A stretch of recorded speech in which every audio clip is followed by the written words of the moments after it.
Yun mga bossing, yung ating mga itinanim at ito na, matataba na. At nagsitubo na rin yung ating mga tinanim na kalabasa. Titignan na natin mga bossing. Yun oh, kaganda ng tubo mga bossing. Yun oh. Ang pagkakaalam ko, tinago ko sila eh. Yun. Yun oh, di ba? Yan sila oh. Ang ganda ng tubo. So bukas ko na sila bubuksan. Kasi singawin ko lang. Meron pa tayo dito. Ito yung mga itinanim natin na patani. Yun. Yun. Dalawa lang pala na ilagay ko dito. Yun. Bukas na natin yan bubuksan ulit. Yung ating mga patani. Tubo na ba kaya?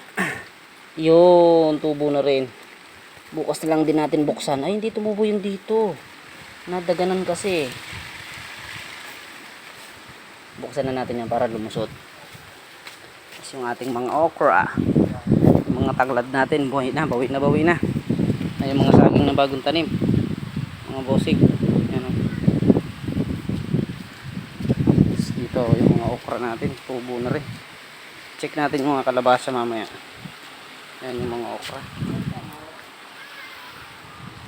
Dito patani. Ay, tinuka ng manok. Yan o. Nawala yung ano niya. Hindi pa lumabas to. Bakit nahuli siya? Dito, wala pa. Yan, mga sili natin. Bawin-bawi na rin. Lalagyan lang natin sila ng calcium yan. Yun yung mga okra. Yan o. Ha ha ha. Naman, mga bossing. At yung ating mga tanglad. Yun, kadami. Mamaya na natin titignan yung kalabasa natin doon mga bossing. Ayun oh. Banda ron. Medyo maulan.